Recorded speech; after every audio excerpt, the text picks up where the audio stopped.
June 4, 1943. Camp Hearne, Texas.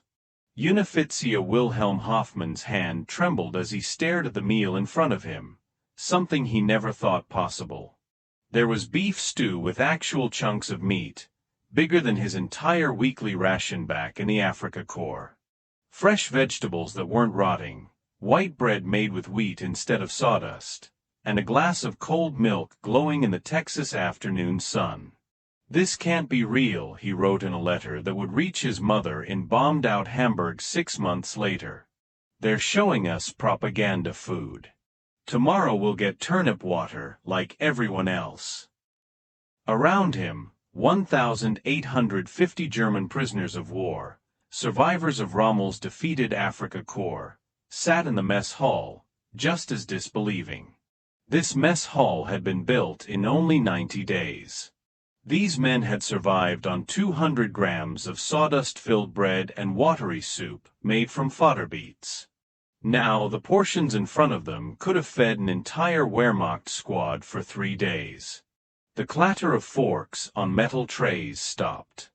Some men cried, others froze, unable to wrap their heads around this abundance after 3 years of Nazi propaganda telling them America was starving and collapsing.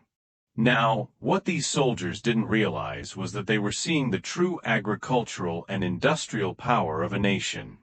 America produced more food than it could eat, even while feeding 12 million troops and shipping 17 million tons of food aid to its allies.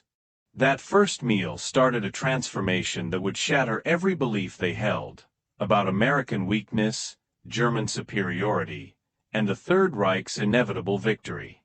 To understand how much this food impacted them, you first have to grasp how deprived these soldiers were. By 1943, Germany's ration system was a cruel hierarchy of hunger. German civilians were lucky to get 1,700 calories a day.